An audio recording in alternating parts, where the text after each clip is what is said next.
Vamos para outro problema aqui agora no Morning Show. Vamos para o Rio de Janeiro falar com o Rodrigo Viga, nosso correspondente na cidade, que persiste em se manter maravilhosa. Ontem a gente repercutiu um pouco aqui a morte de um dos milicianos mais procurados do Rio de Janeiro, ex-policial do BOPE, Adriano Magalhães da Nóbrega. Ele que era ligado ao senador Flávio Bolsonaro, sendo um dos investigados aí de receber parte de recursos da chamada rachadinha, naquele bate-bola com o Queiroz.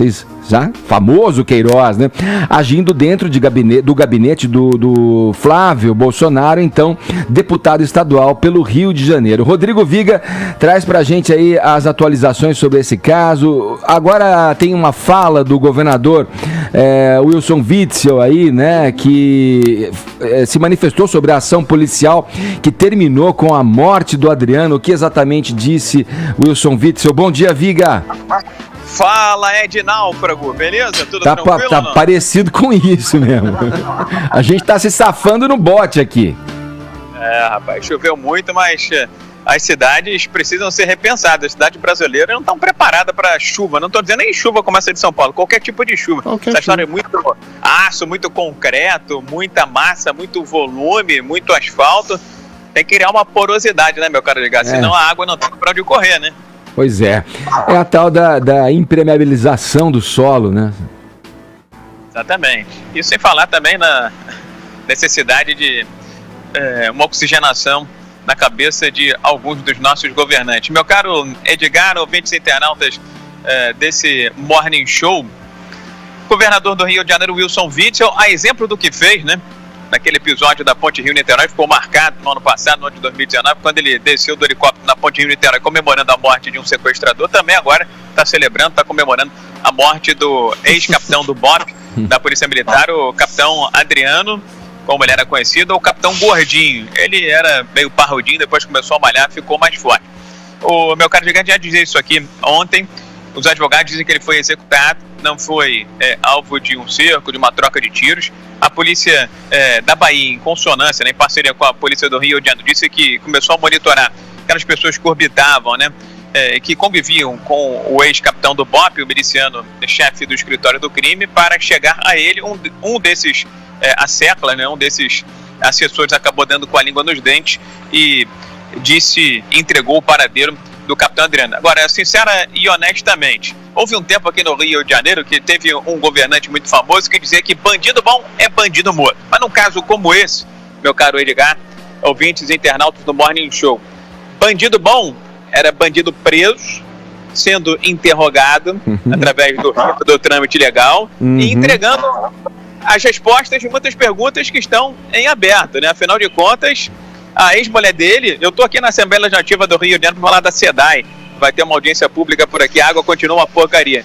Mas a ex-mulher desse miliciano-chefe do escritório do crime trabalhou aqui no gabinete do então deputado estadual Flávio Bolsonaro, hoje senador da República. Aqui mesmo, em 2003 e 2005, ele foi homenageado 2 vezes. Tem até uma movimentação aqui, um movimento para tentar revogar essas moções, essas comendas concedidas ao ex-capitão do BOPE. Essas e outras perguntas continuam no ar, como a possível relação do escritório do crime com a morte da Marielle Franco, qual seria o interesse. Então, sincero e honestamente, eu acho que nesse caso, e em outros casos também, bandido bom é aquele preso que pode ajudar no andamento das investigações, porque uma vez morto, dificilmente haverá algum tipo de contribuição, né, Edgar? É bom para a continuidade do crime, né? Exatamente. Ô Viga, você está aí de frente à entrada da Assembleia Legislativa do Rio. Normalmente repartições públicas são dotadas de arquivos, né? Considerados arquivos mortos, inclusive, que guardam documentos. É uma coisa até antiga, um processo antigo, né? Parafraseando você no início da tua fala, agora poderíamos dizer que arquivo bom é arquivo morto, né? Você engraçaralho pra cadinho, né, cara? Ô Viga, não, mas falando sério, olha, essa ação da polícia da Bahia, a Polícia Militar da Bahia, em parceria com a Polícia Civil do Rio de Janeiro, Foi um desastre total, foi o pior resultado que poderíamos ter diante desse caso. Esse figura era uma figura importantíssima, talvez, falando em crime atualmente no Brasil, envolvendo políticos, era a figura mais importante, que certamente detinha informações ali muito valiosas, para que a gente vá limpando e chegando às verdades dos fatos, de como as coisas se sucederam na política brasileira. É uma pessoa intimamente ligada à família Bolsonaro, com mulher que trabalhou no gabinete, com a sogra que trabalhou no gabinete, a pedido do Queiroz, né, que tinha ligação direta com o Adriano. Quer dizer, uma operação desse calibre merecia uma atenção melhor, um cuidado maior, com um aparato maior de estrutura para a abordagem desse sujeito, um homicida, um criminoso, né? Reconhecidamente um homicida, chefe do chamado escritório do crime, com o mínimo de aparato, helicópteros, Polícia Federal envolvida, negociação lançada para que ele pudesse ter a oportunidade de se integrar e entregar. Agora aparece um sujeito morto, né? Uma poça de sangue, dentro de uma propriedade de um político da Bahia, ligado ao PSL, afiliado ao PSL. Veja. A polícia alega, Edgar, que o Adriano ele circulava com um fuzil na mão. Tem foto dele. Então daí talvez a dificuldade para essa contenção que você imagina, talvez, né? De uma contenção um pouco mais que não resultasse numa troca de tiros, que ele pudesse ser contido com vida. Essa é a alegação da polícia. Tem estratégia, né, Viga? Tem maneiras, tem tecnologia, enfim, tem protocolo. Em último caso, você tem que abater a pessoa. Tem protocolos de abordagem, quer dizer... Tudo errado, né? Não, a gente tem uma coisa chamada inteligência, né, Edgar? Fala-se muito sobre inteligência no Brasil, mas volta e meia a gente vê cada burrada que você começa a questionar se essa inteligência efetivamente existe ou se o QI dessa inteligência é muito lá embaixo, porque essa era uma pessoa-chave. Você ainda pega um governador que vem a comemorar a morte desse cidadão, parece até que não querem que desvendem a realidade, a verdade sobre os fatos. Eu acho que o que se coloca, sobretudo, é o seguinte: vocês estão sendo muito sutis. A esquerda está trabalhando, a oposição ao governo está trabalhando com a hipótese de queima de arquivo. Ora, quem chefiou as operações foram o governador, o chefe da Polícia Civil do Rio de Janeiro, o governador Witzel e o governador Rui Costa da Bahia, que é o comandante-em-chefe da Polícia Federal da Bahia. Ou seja, não há nenhum tipo de ligação direta a dois eventuais inimigos do governo Bolsonaro em querer queimar o arquivo para privilegiar Flávio Bolsonaro. Seria muito mais interessante o Adriano vivo, dando, como o Edgar bem disse, aqueles esclarecimentos sobre a sua atividade ilícita e criminosa, se houve ou não algum tipo de parceria com o Flávio Bolsonaro em relação ao escritório do crime, em relação à rachadinha, que parece que realmente houve. Esse é um crime praticamente consumado.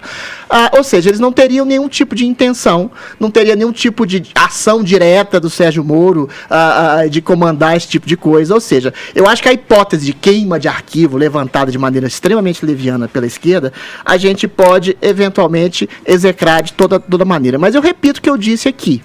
O Flávio Bolsonaro é um peso morto em relação ao governo. O Jair Bolsonaro tende a fazer alguns movimentos em relação a proteger o filho, que é um cadáver político, porque todo mundo sabe, está praticamente comprovado, o esquema de rachadinha na Alerj, que como um todo fazia esse esquema e parece que tinha a ação do Adriano. Agora, eu não sou advogado do Flávio, meu caro Viga, mas a gente tem sempre que lembrar que os políticos, não só o Flávio Bolsonaro, como o Eduardo Paes, como o Antônio Garotinho, como o Sérgio Cabral, como todos os governadores e prefeitos do Rio na década passada e nos anos 90, viam as milícias, na época em que o Adriano foi condecorado pelo Flávio, como um braço, um aliado alternativo do Estado que não conseguiria se interpor contra o crime. E o Flávio e o Bolsonaro, a partir do momento em que essas milícias ficaram vistas e mostradas e denunciadas como eminentemente criminosas, pararam de fazer elogios diretos às milícias. Ou seja, eu acho extremamente leviano fazer esse tipo de ilação até hoje em relação ao Flávio. A mulher, tanto a mulher do Adriano quanto a sogra, parece que já foram exoneradas. E a gente é muito leviano falar que o Flávio tem uma relação direta com o escritório do crime. Em relação às rachadinhas, eu acho que infelizmente o Flávio está realmente realmente implicado, como tudo demonstra ser. Flávio, mais uma vez, é um cadáver político. A pior condenação para um político é o seu silêncio, o seu ostracismo. Resta saber se Jair Bolsonaro, em algum momento, para não ser atacado no seu próprio governo, e já foi por causa de Flávio Bolsonaro, vai abdicar do afeto incondicional ao próprio filho e cortar na própria carne em relação a essa manifestação que, mais uma vez eu digo, é como se fosse um caixa 2 a rachadinha. Não tô endossando o potencial crime de Flávio Bolsonaro, mas é um crime comum na Alerj. Mas foi pego, é filho do presidente, eventualmente a oposição vai usar isso contra ele ad eterno. Vamos lá, Viga, pra gente fechar uma frase sua. Eu, particularmente, não vejo também uma ligação, uma associação direta entre o Flávio Bolsonaro e o escritório do crime. Agora, a resposta que precisa ser dada, e não vai ser através do ex-capitão do BOPE, né, o capitão Adriano, por que muitas pessoas que tinham ligação diretamente com o escritório do crime, eventualmente com grupos paramilitares ou milicianos, estiveram lotados no gabinete dele. Isso pode ter sido arquitetado, organizado apenas pelo Fabrício Queiroz, entendeu? Que é outra peça-chave que saiu do circuito desde que o caso da rachadinha veio à tona. Mas eu prefiro as respostas nuas e cruas, mesmo que dolorosas, porém verdadeiras, do que ficar, num caso como esse, sem uma resposta significativa, sem uma resposta relevante, e longe de mim querer fazer qualquer tipo de ilação nesse sentido. Agora, como disse o companheiro, é bem verdade, a prática da rachadinha aqui é até um nome novo que deram, porque antigamente era pedágio, era meio a meio, alguma coisa do gênero, acontece há muito tempo, e não é só aqui nessa Casa Legislativa não, se fuçar, é no Brasil inteiro que havia essa suspeita de haver rachadinha nos parlamentos municipais e estaduais, companheiros. Valeu, Viga, obrigado pelas informações, obrigado pelo papo aqui no Morning Show, bom trabalho para você no Rio de Janeiro, qualquer novidade é só chamar a gente, estamos aqui a postos, Viga.